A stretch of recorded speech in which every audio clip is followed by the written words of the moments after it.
Legacy Maker, the All Sports The Network. place is here and the time is now. Let's take it round for round. And people gather round. Let's see who can win the crown. All the marbles involved. Football, baseball, or golf. Who's dominating the hoops? Who's talking false or the truth? Yeah, come and show me your war face. I show you my war face. No holds barred, so for your sake, you better show up in good shape. Valuable information is key to your domination. So focus on preparation. Online is your reputation. Yeah, it's one-on-one. You and me, ain't no fear in me. You will see. When it comes to this, you'll be wearing the number 23. In debate, I hold my weight, cause these sports I'm attached to it. Your legacy, get ready, cause I'm gonna set a match to it. Hey.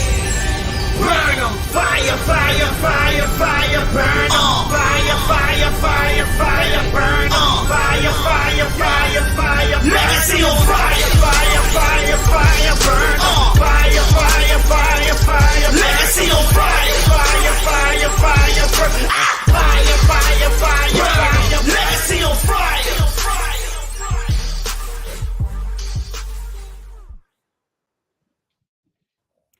Welcome, ladies and gentlemen. We are here for another episode of Legacy on Fire, episode 69. Promise you, no hanky-panky, no frisky stuff today on episode 69 of Legacy on Fire here on the Legacy Maker Sports Network and, of course, airing on the amazing Bowie Television in Bowie, Maryland. Look, glad to have you all here with us today as we are about an hour away from the NBA Finals. So we got a lot to get into. It's been a busy time since the last time we were on a couple of weeks ago. So we've got kind of a little bit to catch up on.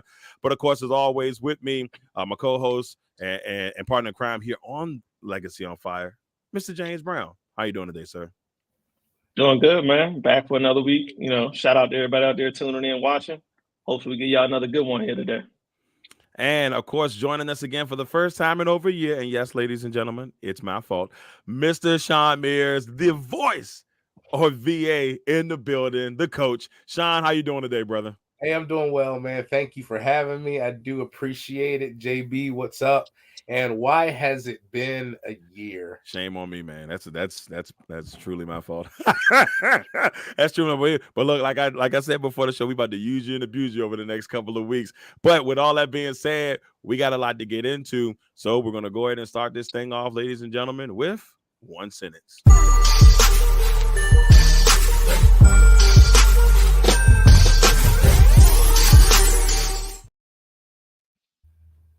One sentence of the day.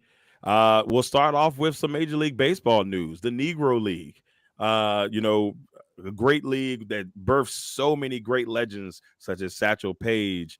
Even Jackie Robinson played in the Negro Leagues for a little while before he made the debut into the Major League Baseball. Then you got Josh Gibson. So many great legends. And now, ladies and gentlemen, we know that those stats will be integrated into Major League or have been integrated into Major League Baseball. So there's some new leaders in some categories, and Josh Gibson and Satchel Paige went on and grabbed a couple of those leads in those categories. So with that being said, I want one sentence from you both on the Negro League's stats being added to Major League Baseball.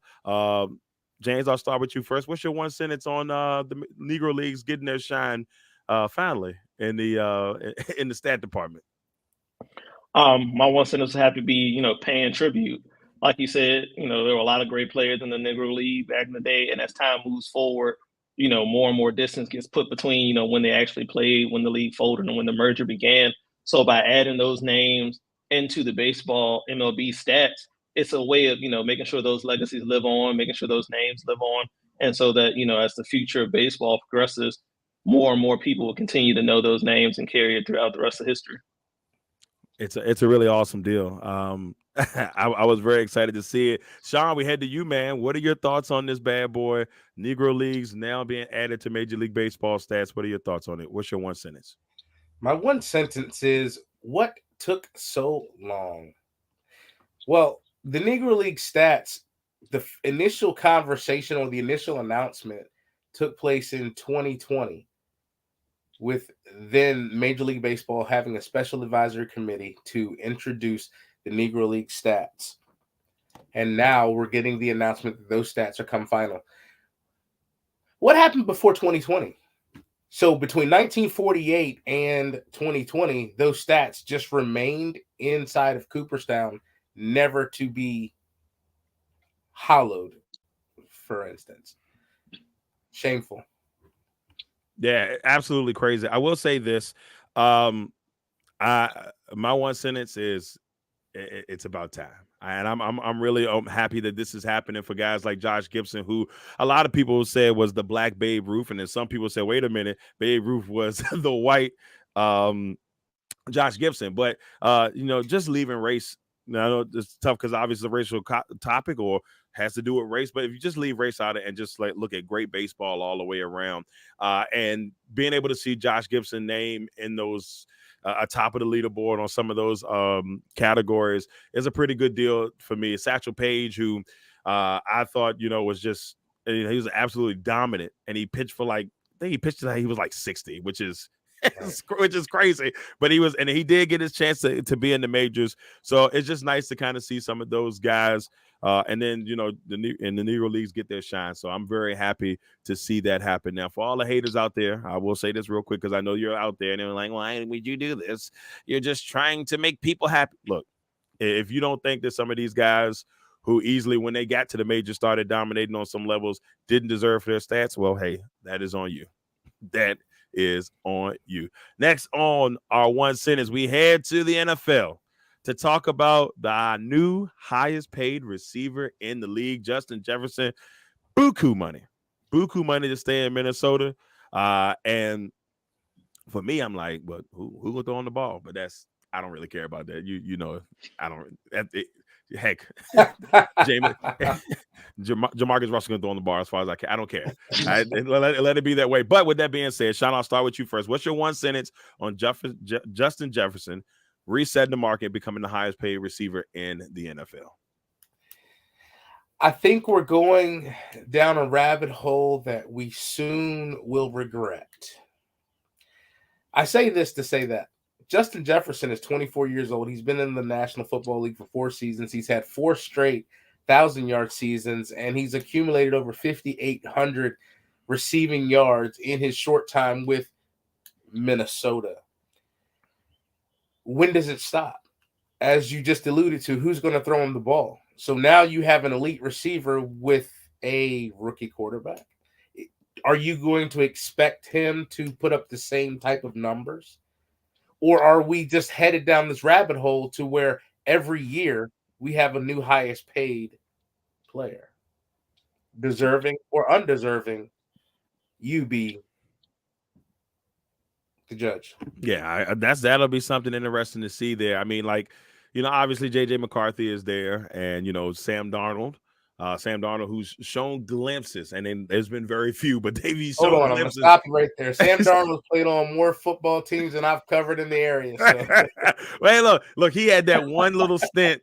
I feel like his best stint was in Carolina. Remember in Carolina, like he had that one stretch where he was leading the league in rushing touchdowns, and it was like, and then the Panthers was a 4-0, and then after that he got hurt, and then it just never materialized. They lost like the next 12 games. It's crazy times. But at one point they were 4-0. And they lost that game to Dallas, and after that, we never heard any more from Sam Darnold. But so it'll be interesting to see how that kind of plays. James, we head to you, man. What is your one sentence on Justin Jefferson resetting the receiver market? Backing up the Brinks truck. As you said, Justin Jefferson reset the wide receiver market. He's the highest paid player in the NFL per contract, non-quarterback standard at this point. Average annual at $35 million a season. Like Shawn said, he's been off to a great start. I think, honestly, yard-wise, this has been the best start for any receiver in the first 4 years of their career. So, he's top guys like Jerry Rice, Randy Moss, who started his career in Minnesota, and Jefferson has beat those numbers and those odds. Granted, we throw the ball a lot more today than we did back in those times when Moss and Rice were playing. But he's had a great start to his career, man. And honestly, I feel, to Shawn's point, how a lot of guys are overpaid and don't deserve it.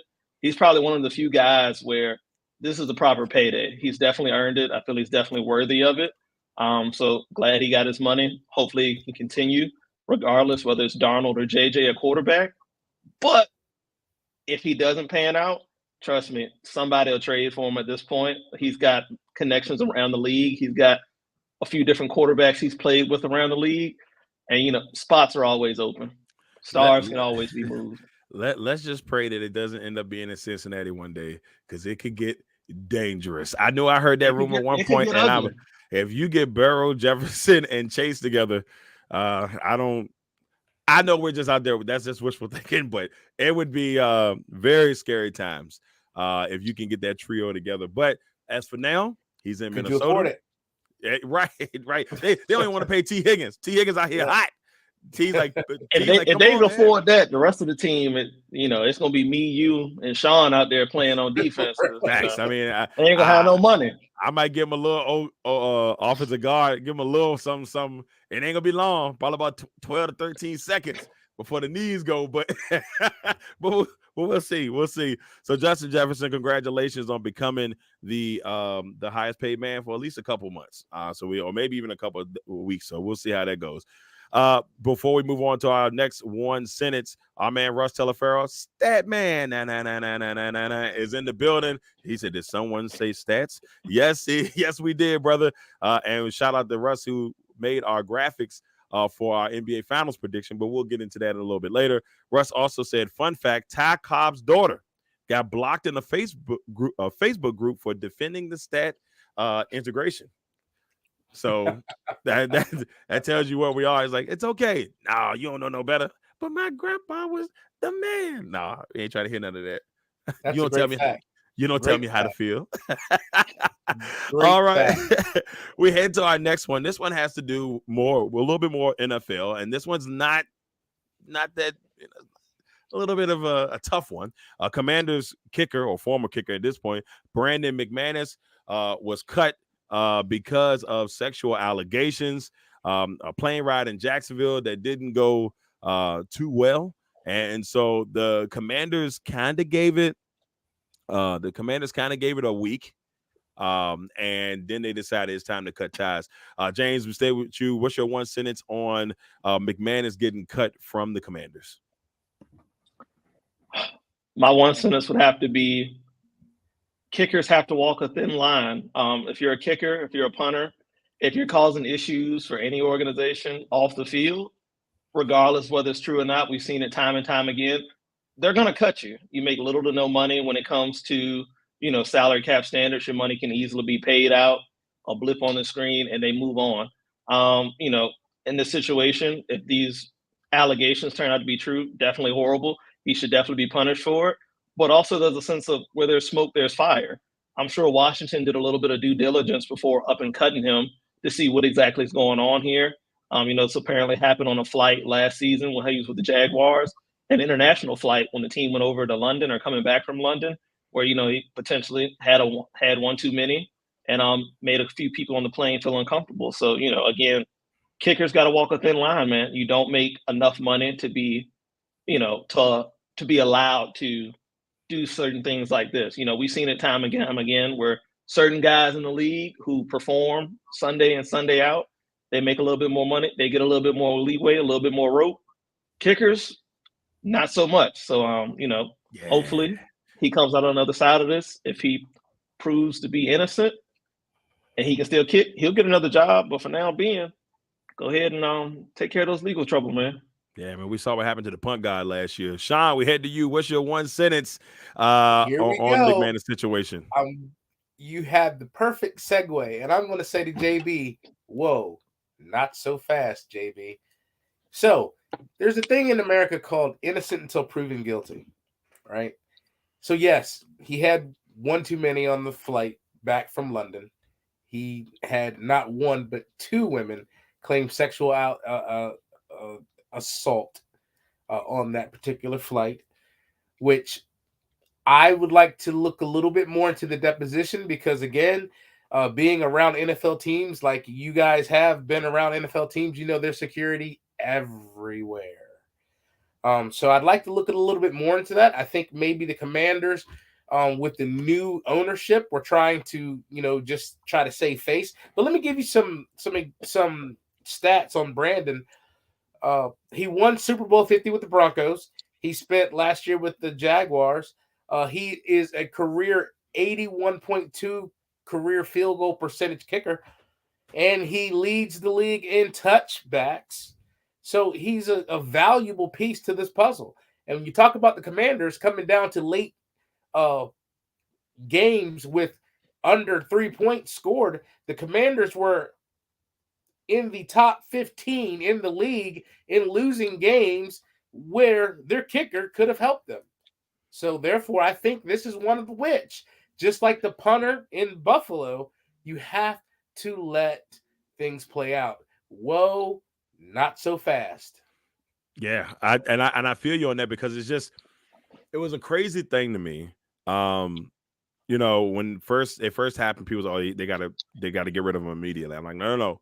Washington's got to be real smart about this, because we've seen Washington have some really tough situations, especially with this. I mean, the reason why Dan Snyder is not there now is because of this exact thing. I think they did the right thing by investigating it. Coach Quinn said when I was up there on it was yesterday. And when I was up there yesterday with Bowie Television, and we were talking to Coach Quinn, or he was talking to the media, he said that, look, we found out about it on March 27th, and they tried to pry a little bit, and they said they did the due diligence and tried to make sure that they did the right thing before they didn't want to just they didn't want to just be like, "Ah, you gone," without giving it some type of thought. I think they did the right thing by doing this that way and taking their time and not rushing to the decision. Buffalo last year said, "Gone." Buffalo didn't waste no time. And now what happened? And that kid was innocent. And he was innocent. And that's why I think if Washington, you did the right thing, you outweighed it, you gave it at least a week, and then said, okay, we got to make this move one way or the other. And I agree with you, Shawn. If something goes down, he'll get another job. Those statistics that he has, and he's clean and clear, I think he will get another job in the league. So we will definitely see on that. My man Xavier Jones, this live show is dope. X is a new writer on the Legacy Maker Sports Network, one of our brand new contributors. He's been writing a lot of good stuff. He's going up to UVA this weekend for the Super Regionals, so he'll be up there doing some good stuff there. So that should be fun with hey, go Hoos. Yeah, go Hoos all day. Wahoo wah. I'm sorry, I know you don't like that, James. Wahoo wah, baby. But look, you got us on everything else. Let us have this. Can we have this? You got us.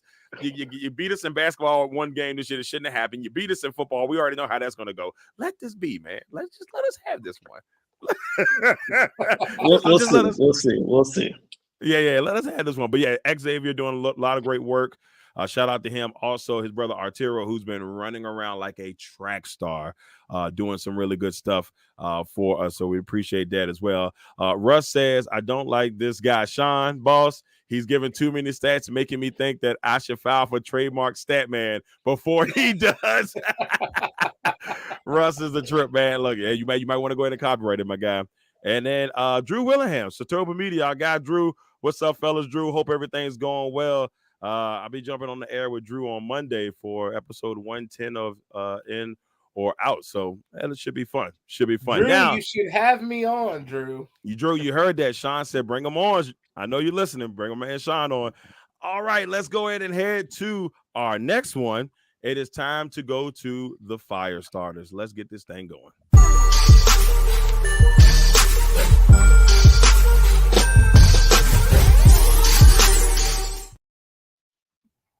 All right, this one is, boy, I tell you, boy, this has been the biggest topic in sports. You probably said, why did you lead off with this? We wait a little bit, but this has been the biggest topic in sports, and it's Caitlin Clark, CC. No matter what happens, it's something, it's either racially divided or it's this, or, they're picking on it, they're targeting. There's so many different things and so many different people kind of just coming at it in different angles. So, fellas, I can't wait to hear what you got to say about this. So, Shawn, I'm going to start with you first on this one. The Caitlin Clark situation. What are your thoughts about what's been going on with Caitlin Clark here in since the WNBA season started? What are your thoughts on how the league, the players are treating her? I hate to be that guy, but whoa, not so fast. One, They've played 4 games. What is the whole world overreacting to? A hip check that we've seen in competition forever? What has happened is that her impact has been undeniable. Everyone knows her and Angel Reese, the national championship game was the most watched women's basketball game in history. Yes, she is a complete icon. She is doing everything, but you have to understand these players have been there already and they're doing what they do. Remember when this guy by the name of Michael Jeffrey Jordan came into the league? I'm sure those guys in Detroit and Boston, they weren't anxious to let him just walk into the lane. Those girls aren't just going to let her come into this league and average 30. They're just not. They're competitors too. So I say, whoa, not so fast. Caitlin Clark is a phenom. Hands down. No argument, no doubt. However, not so fast on the putting her on this pedestal. I agree with what one ESPN analyst said, that yes, they should ride the money train because she definitely is the money train. However, this is competition, and I'm not going to let you just come in here and just be Wonder Woman, and you're just going to have me as sliced cheese. I'm not going to do it. I don't blame you one bit. Hey, James, we head to you, man. Caitlin Clark, the heat continues. When we talked about this a couple of weeks ago, it was just a little bit, but it seems like every day it gets a little bit tougher. And tomorrow she comes to Washington. Capital One Arena going to be loaded. Angel Reese is in Washington tonight. Our man Jaden Golden is out there covering it for the network. They out there getting it in as we speak. So she means a lot to the league, and that arena is going to be crazy tomorrow.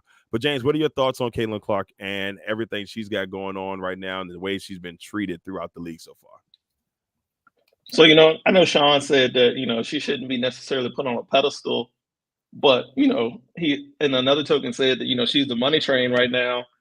I don't know about y'all, but I don't leave my money on the floor. My money is up high, tucked away, not left around for others to scrap up and pick up. So, right now they're going to ride it. And, she's the face.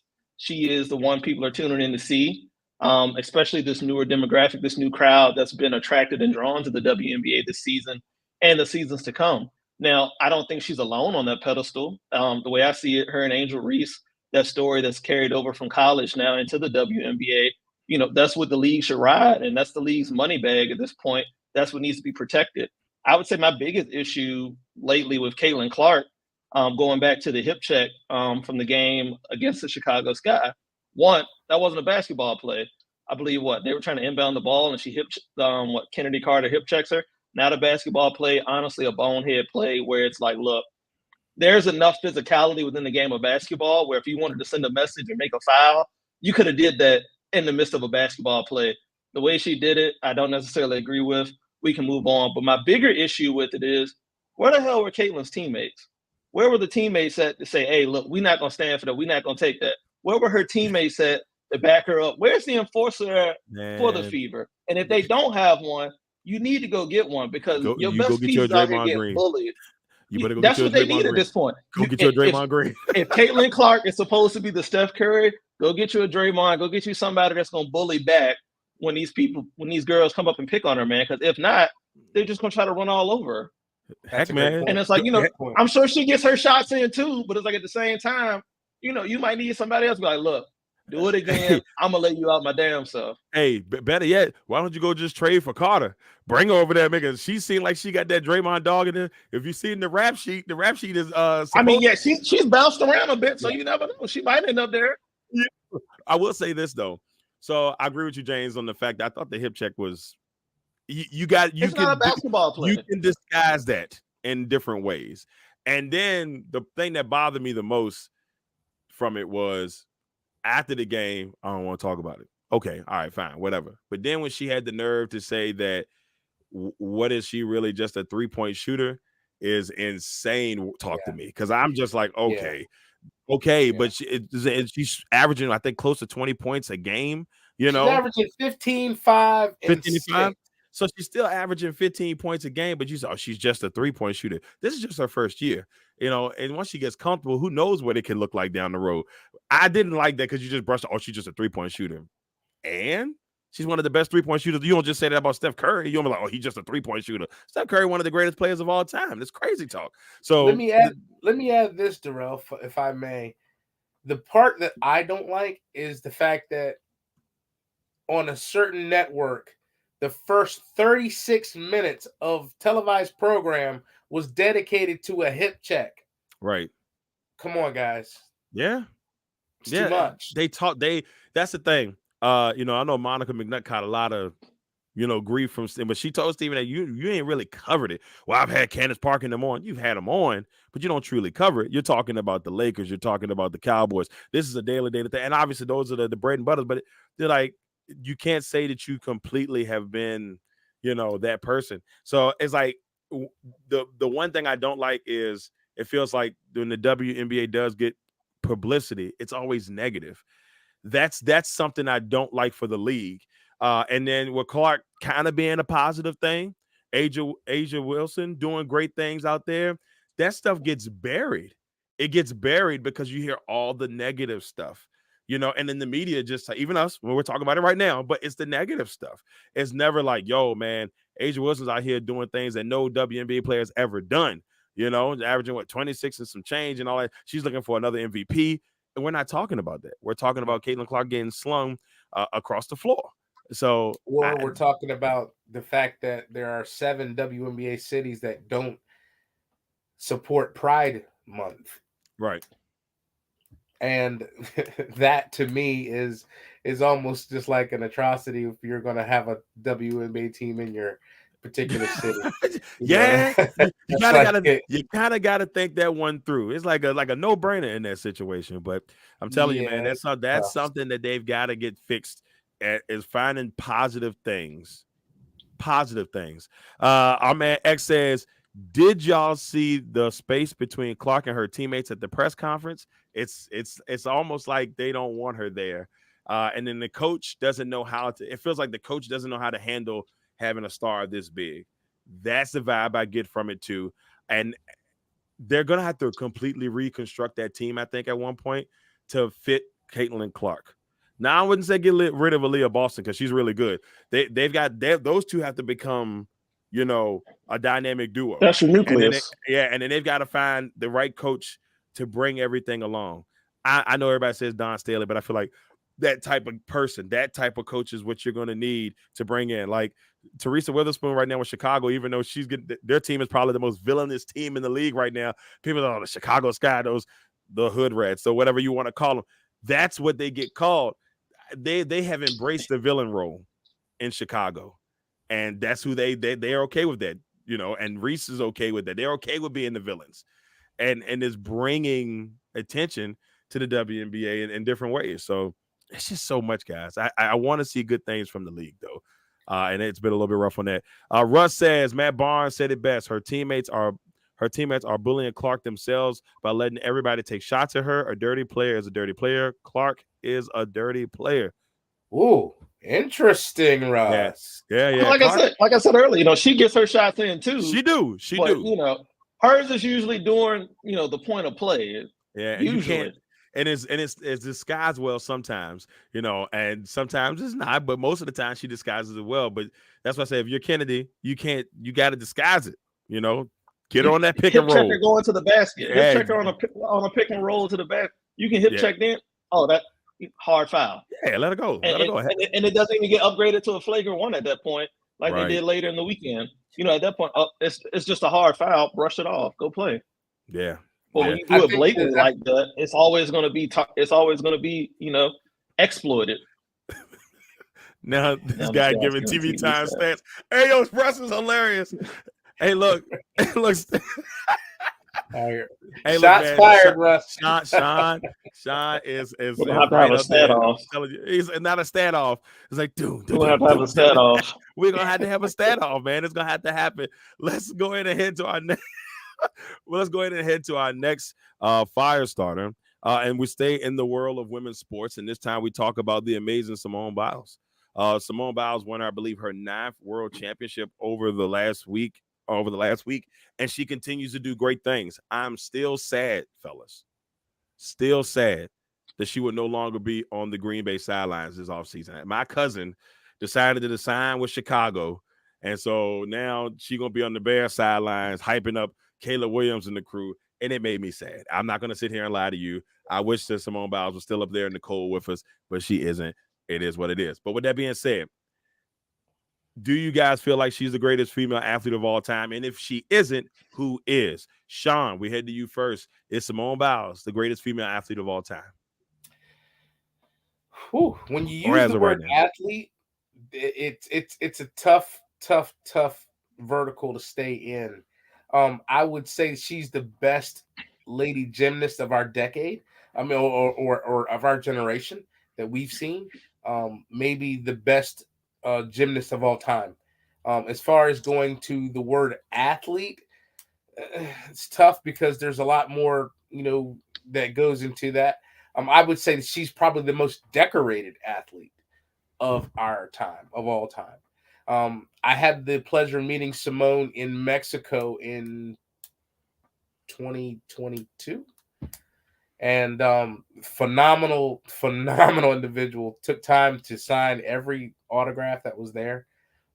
She's a little teeny lady, but she just a ball of energy, and just she lit up the room while we were there. So shout out to Simone.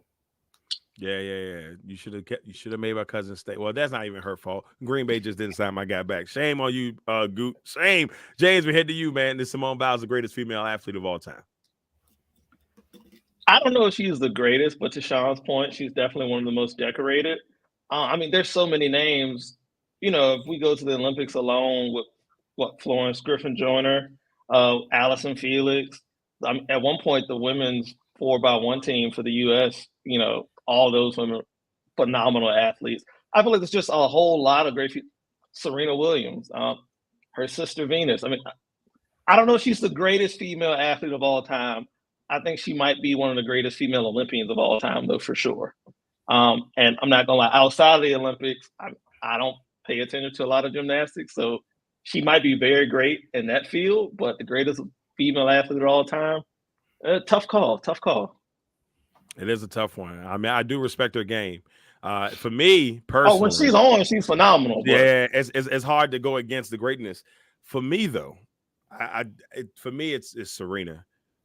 Personally, like I just love what Serena Williams has done, and what she has done for the game of tennis. I mean, her reflection on the game of tennis is showing right now with players like Coco and Osaka. I don't know Osaka. I don't know if she don't play as much as she was, or she doesn't have as many times as she had been. And but she's won a U.S. Open, and she's kind of changed the game to make it okay for different people to excel. And I just think that what she brought to the game, the same effect that Tiger Woods brought to golf. And so for me, Serena is it. At one point, I thought it was going to be Venus, but then Serena, took that thing by the.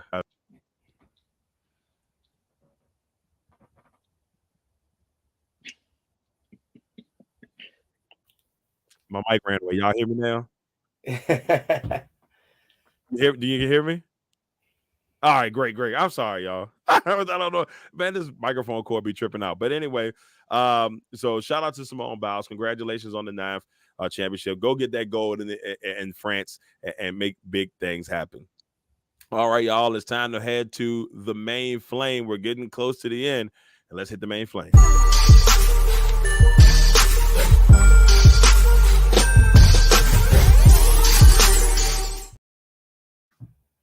The main flame this time around is all about the NBA Finals. The NBA Finals start tonight at 8:30. I believe it's on ABC. I think it's on ABC. Should be on ABC. And the NBA on NBC is not back just yet. We got 2 more years before we hear and I swear to you, I'm get off camera for this. I swear to you, NBC. Don't you dare change that theme song. And if you do, I'm not watching NBC ever again. I don't care what show.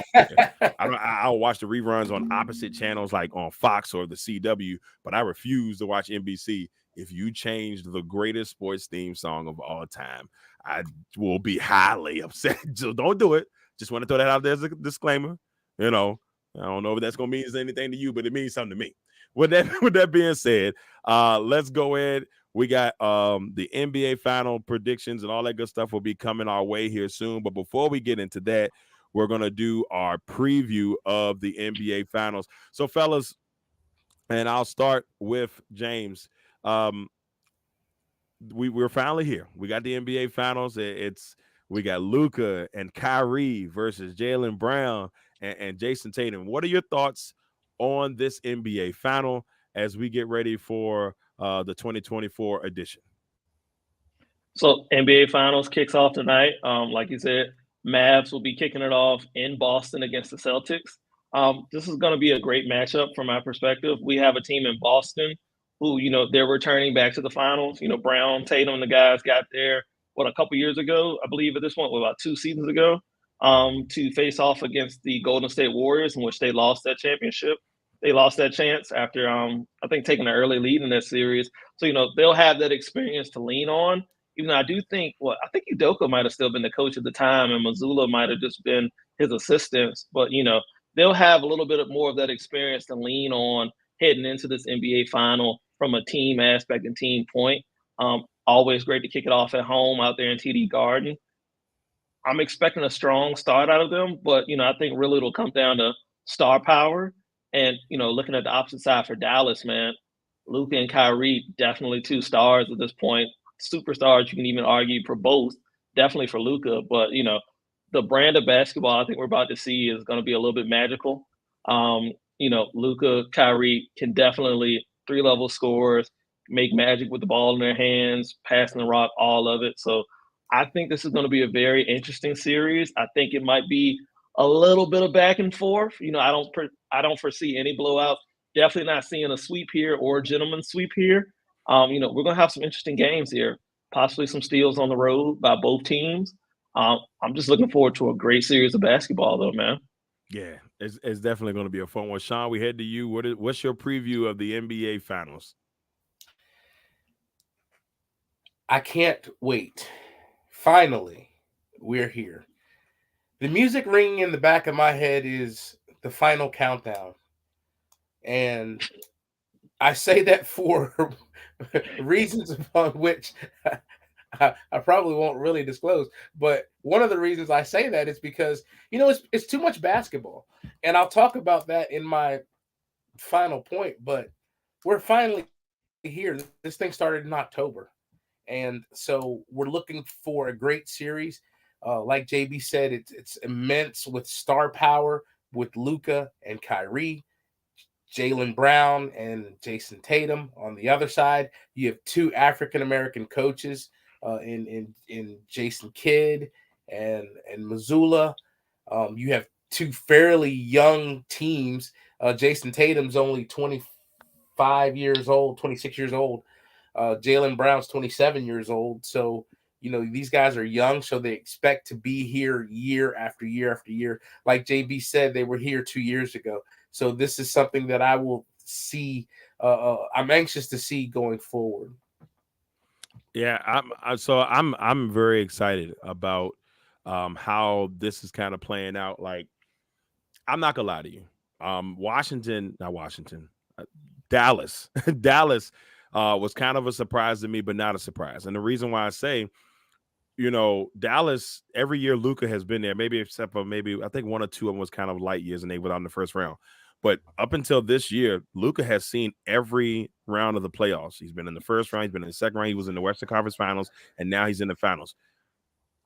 I really think that, that guy is built to be, a lot of people have their, this person is going to be the face of the league. And to me, I just had this vibe that it's going to be Luka. Like, I feel like this is not going to be Luka's first trip to the finals. I was a little skeptical of him and Kyrie coming together to be a team. I remember saying on this show last year, I was like, man, no, this ain't going to work at all. I'm glad they proved me wrong. Kyrie looks like he's having the time of his life. He's enjoying basketball again. There's not all that stupid controversy about whatever was going on. There's no controversy. It's just Kyrie Irving playing great basketball right now. 2016 Kyrie Irving basketball right now, and that's what I like that I'm seeing from them. For me, the Celtics, this is it for you. I know you're like, wait, that's crazy. No. This is the second finals they've been to. They were on the cusp a couple of years ago with Miami, or twice with Miami, and then they didn't get in, and Miami ended up winning. But even with that being said, I feel like the team needs this championship more than Dallas. And I think they needed to kind of get a baby monkey off their back, because if you lose this, that's 2 finals that you lost together. And let's be honest with you, you're not even playing, in some people's eyes, the best team in the West. You have to take advantage. Yes, they're playing the best right now, but leading into that, you could have said the Wolves, you could have said the Nuggets. There's you could have said the Thunder. You're playing the 5th seed. You got to go in there and win that championship this time around. You can't. I'm not saying. I just got to feel it. You can't let it go past. I don't think you can let it go past.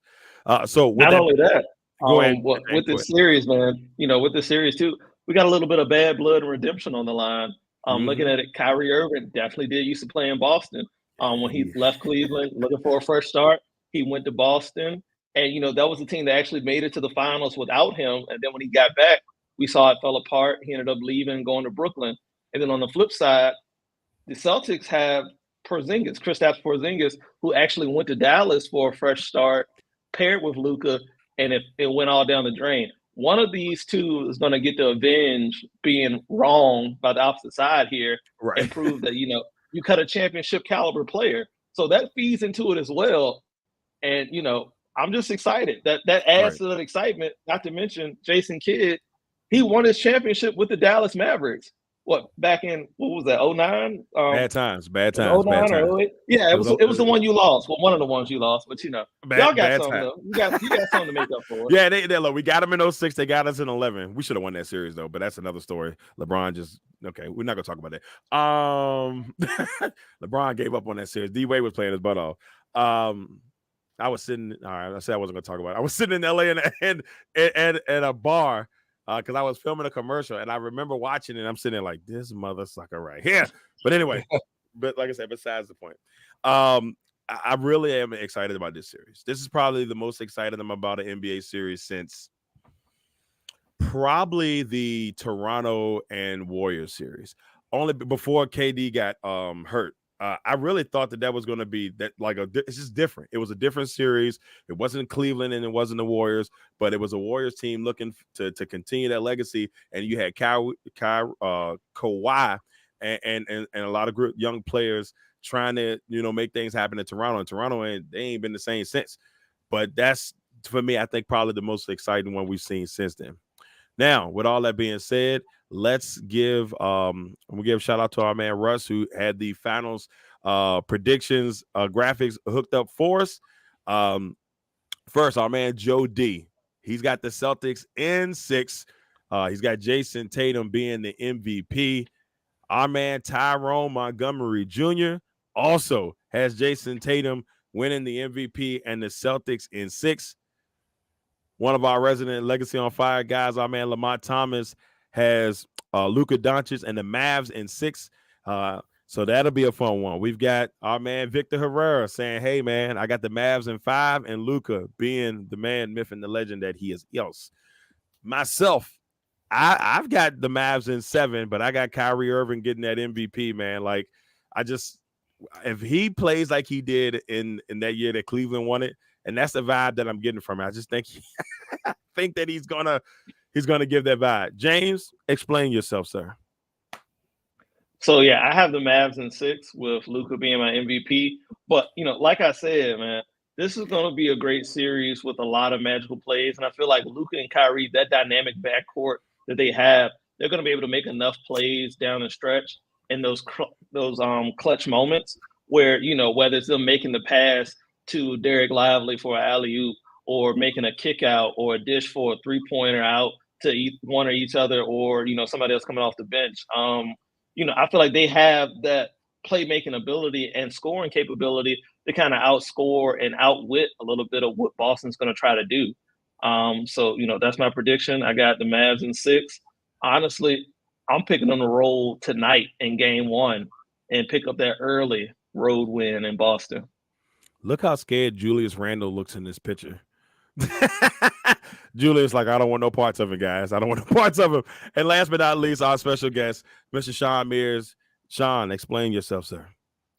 Well, it's quite simple. Every Batman needs a Robin. And if you guys are cartoon enthusiasts, you guys know that it was never Batman. It was always Robin. And in this particular circumstance, there's a reason why Jaylen Brown got the most money in that particular duo.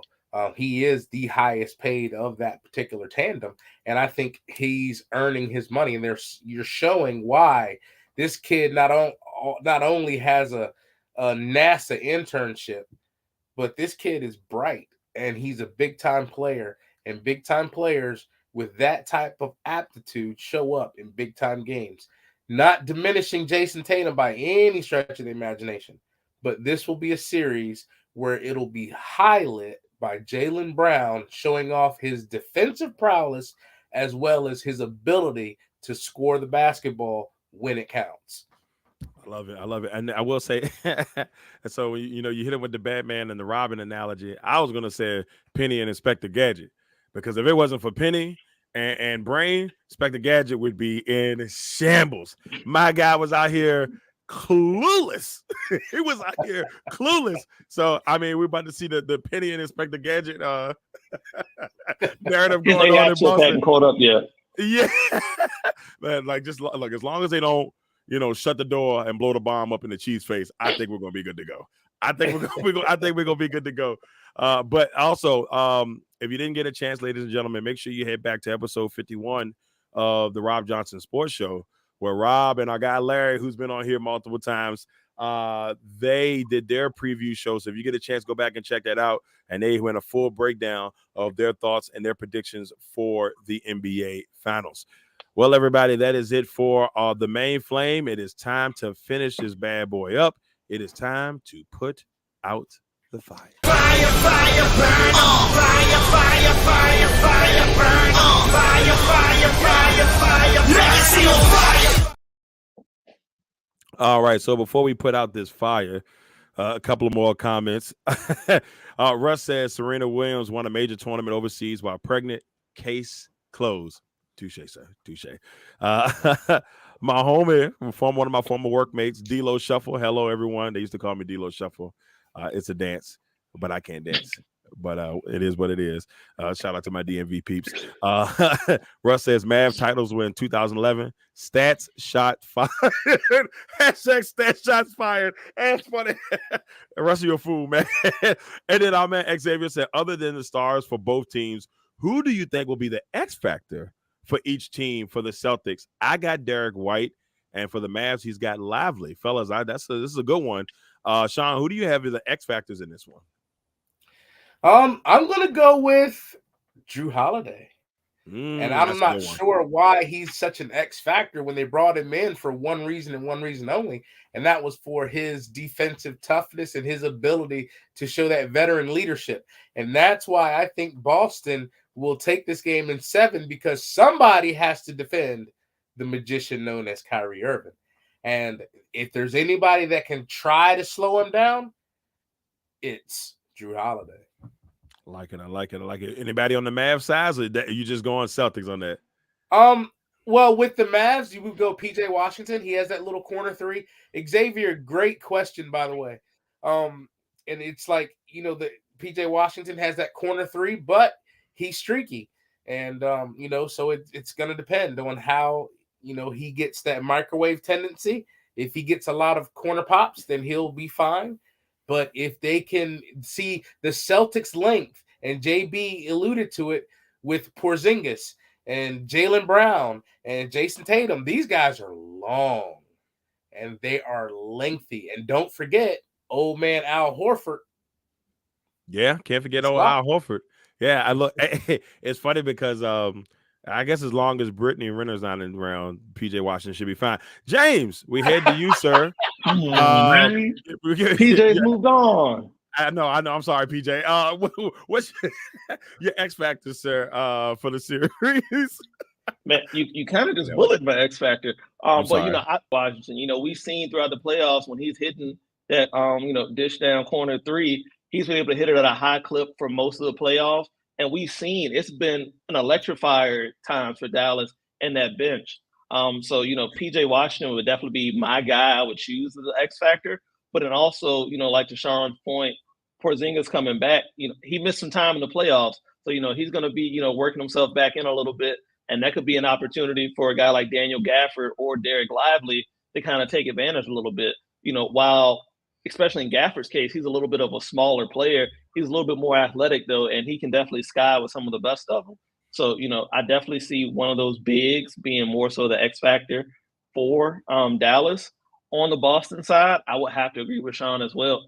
Jrue Holiday. I mean, that's the reason, like Shawn said, they brought him in. They brought him in for his defensive prowess. We saw what he was able to do in Milwaukee, stopping, the number one guys night in and night out to kind of help propel them to a title.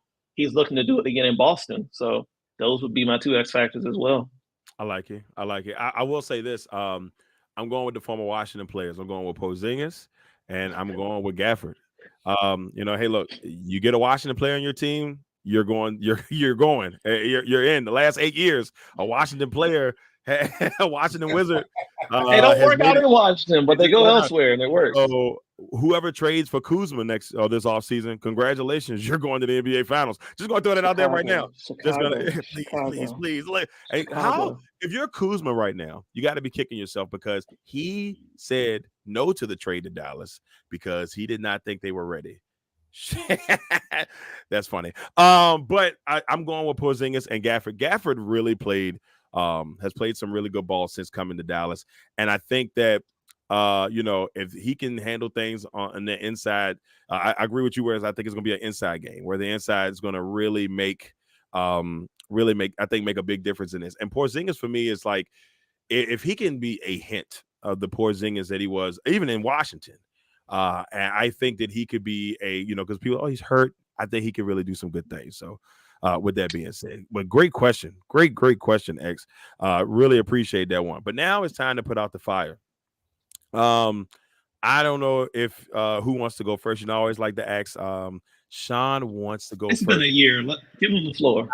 Give him the floor. Shawn wants it. He gets to go first. Shawn, put out the fire.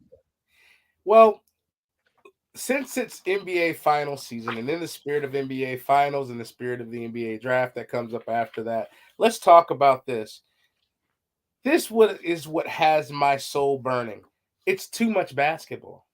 You say, why do you say too much basketball? Well, basketball starts in October and ends in April. That's the regular season. The regular season, the playoffs start in April and end in July. This particular NBA champion will not be crowned until July 1st. With then said, the Olympics and FIBA start. Oh, and not to mention dreaded Summer League, because we got to see what the draft kids are going to do. So what we have now is made basketball a year-round sport. Ladies and gentlemen, it's too much basketball. Shawn said, I'm over it. I'm done. And not even to mention that the WNBA goes all the way into what? I think like September, October. So right as the WNBA season goes, guess what? Right back into the NBA season. So I feel you, Shawn. It's definitely needs to be cut down a little bit, in my opinion, but who knows if they'll ever do it. Load management. James, we head to you, sir. Go ahead and put out the fire. Well, I guess my put out the fire this week is going to be more so related to the NFL, more specifically when it comes to the tampering allegations against the Atlanta Falcons and the Philadelphia Eagles. Supposedly, those determinations are going to be posted at some point this week or early next week. And honestly, who cares? Who honestly gives a rip at this point? In both cases, Kirk Cousins wasn't going back to Minnesota. Saquon Barkley wasn't going back to New York. Those bridges were burned in a sense. And you already give them a legal tampering period. Who cares if they were in town a few days earlier, getting some things worked out or some things looked over? Nobody says anything when Caleb Williams has the Bears playbook since July or since honestly probably February or March. Nobody said anything in years past when we've seen these deals get done way in advance. Some of them get done at the scouting combine year in and year out. Who honestly gives a rip at this point? Why is this being enforced so hard? I tell you what, if the NFL really wants to spend time and money and resources into investigating and bettering things and making it fair for all players across the league, why not invest in a little bit more of the player health on the field? Why not mandate all stadiums should be grass? We've seen time in, time out where players like, hey, AstroTurf, turf fields, they hurt, they get us injured week in, week out. There's a little bit more aches and pains come Monday and Tuesday. Why not invest those time and resources there rather than, this ridiculous tampering allegation that I'm a little bit biased to because it's affecting a team down south that I kind of root and love for. So, I mean, you just yeah, who cares? Yeah, I mean, who cares about the tampering allegation? I mean, look, here's the deal. The successor's Look already the been other drafted. way. So it doesn't even they don't even care. The successor's already been drafted. So it's just like he wasn't going back to Mini. They wasn't going to bring him back there. It is what it is. I agree with you. I'm not even mad at you about that one. That's a big deal. All right. So for me, my put out the fire is more of a warning than it is a put out the fire. But Dan Hurley, do not do it. I was going to make this a topic on the show, but I wanted to make sure I saved it for this. I know we're going to elaborate after this, but here's the deal. Look, don't do it. Just don't look. You've got something good going on at UConn. You got back-to-back national championships. I'm going to beat myself up because someone mentioned this to me earlier, and I don't know if I saw it in a Facebook message, and I apologize for not remembering who said it, but they made a really good point. I think it was our guy Paul Schofield, former Legacy Maker Sports Network guy, alumni, and he said this. He was like, "Why, he said, don't do what Chip Kelly did in Oregon, where he had the world at his fingertips, and he left and then went to Philly, and then after that he's struggling to get back into to wherever. But he had the world at his fingertips. He had the Oregon powertrain on his side, and he left and went to the NFL, and it just didn't work out. I'm not. If this was, let's say Hurley was going to Utah, by all means, my guy, go to Utah. I wouldn't even be mad at that. If you want to go to Utah, you want to go to one of those small market teams. You want to do what Billy Donovan did initially and went to, the Thunder, did some pretty decent, solid things there before going to Chicago. If you wanted to make that move as a college coach first and go to that mid-market team where you're not going to get the bright, shining lights on you right off the bat, I would say do it. And you look at this Lakers franchise, and your last two coaches, Darvin Ham, who got them in the playoffs back-to-back years. I mean, so it's not like they were terrible. I mean, obviously he didn't make the best decisions in the world, but that's one. But Frank Vogel won a championship. He won a championship there, and they're like, nah, we good. He's gone. Every coach LeBron has had, minus my guy, Eric Spoelstra, they get fired. Why put yourself in a situation that if LeBron decides to come back to the Lakers, which he probably more likely will, why would you put yourself in that situation to where you are going to leave this greatness that you got going on at UConn and probably could be there for life, if he wanted to, sign a couple of deals, he'd be set. Why make that move and go to LA? So mine is more of a warning, bro. I'm trying to put the fire out before you get there. You don't want to be the headlines for the next year. You getting blamed for what the players can't do on the floor. I'm telling you now, stay at UConn. Please stay at UConn. Don't do this to yourself, brother. Don't do this to yourself. Let JJ Redick have that job. Nah, don't take it. Let JJ have it. Let JJ deal with, you got to coach a bad roster. Let JJ deal with, your sets are terrible. Let JJ Redick deal with all the other BS other than the fact that the roster is terrible. It needs to be overhauled. What's your handicap? There's nothing you can do. There's nothing you can do. You have an aging phenom. You have a brittle star player. You don't have any good draft picks. Another put out the fire could be the NBA lottery. It's just the whole NBA draft system is just trash at this point. Trash. It's ridiculous. We don't even know who the hell is even being drafted that can help. I him. have no. They're probably going to waste the pick on Bronny anyway. So I don't even like the way they do the lottery system with the ping pong balls and the chances, and if this team doesn't finish in the top 10, feels rigged, man. It feels rigged. It's weird. It feels rigged. Every year it feels rigged. Like no matter what the situation, it just doesn't feel right. At least in NBA, or not NBA, at least in Major League Baseball, at least in NFL, like, all right, you have a bad year, you're going to get that first pick. It is what it is. The Pirates have had the first pick probably 6 million times, and yet they still haven't been able to win. So it ain't got nothing really doing it anything. So just don't do it. Stay at UConn, continue to win national championships in an era of college basketball where it's hard to win one championship and you don't win back-to-back championships at UConn. UConn is what? If I'm not mistaken, they're 6-0 in national championship games. Yeah, and he just signed a $36 million contract one season ago. Stay, don't go. So it's not the money. Yeah, don't do it. And I think Connecticut has lower taxes than LA, so man, you keep your money in your pocket, bro. Yo, man, like I said, don't do it unless it's a mid-market team, Indiana, somebody like that. Just if OKC coach decide to leave, which I don't think that's gonna happen, do that. Just don't go to LA for no reason. Don't go to New York, Chicago. Sorry, James. None of those places. Just don't do it. Just don't do it. That's all I got to say about that. Look. Everybody, we have hit the hour mark. The NBA Finals are starting here soon, so we're going to get out there so you can watch greatness. But before we get off the air, a couple more comments. Russ says, as a Yankees fan, I hate everything. Boston. Barkley was leaving North Jersey the minute the front office chose to extend the quarterback. Yeah, I'm sorry about that, Russ. Exactly. You don't deserve that punishment out there in New York. You don't. The Daniel Jones treatment is disrespectful.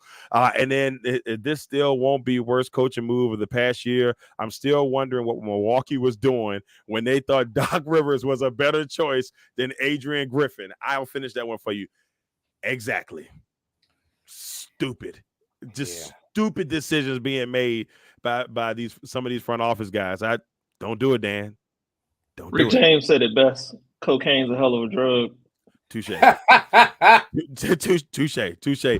All right, everybody. That is it for episode 69 of this bad boy. And it's been an absolute pleasure. Our man Lamont Thomas will be back on with us next week. Shawn said he's coming back next week. I mean, that's the indication I got from earlier part of this show. So it looks like it'll be me, James, Shawn, and Lamont next week to bring you episode 70 of Legacy on Fire. Before we get out of here, James, is there anything you want to say before we go? As always, I appreciate it. Thanks for another week. Shout out to everybody out there tuning in, watching. And as always, be sure to like, comment, share, subscribe, and check out all the great stuff we have here at the Legacy Maker Sports Network. Shawn, anything you want to say before we go, brother? As speaking of the WNBA and as me being a Title IX supporter like I am, and I support all women's sports, I still need to champion the fact that we should be supporting the WNBA. We should be supporting right now the U.S. Field Hockey Championships that are happening right now.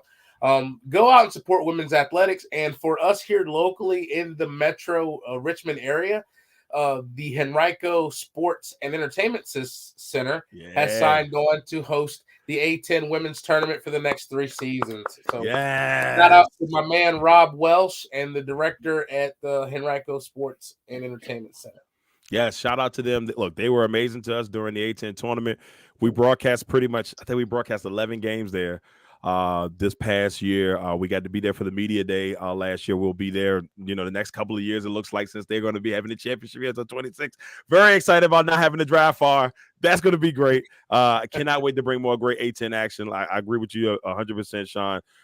Such great teams in the area. There's 3 Virginia teams in the Atlantic 10, and UVA, VCU, and Richmond. I feel like are going to just be button heads over the next couple of years.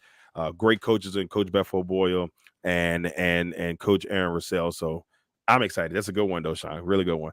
Last thing I'm going to say before we get out of here, shout out to all the shows. Make sure y'all check out our man Rob Johnson and the Rob Johnson Sports Show. That is happening. That happens on Sundays. He has our guy Larry Patterson on there, who Larry also come on here. If you want to check out their recap of the NBA Finals just before this bad boy started, go hit them up. Our girl Becca Cottingham, Monster Minutes, just had one of her biggest shows yet last week. Big numbers last week. So shout out to Becca and the amazing job that she continues to do. Just shout out to everybody on the team, all the greatness we got going around. So proud of everybody. Let's keep rocking and rolling that thing on all fronts.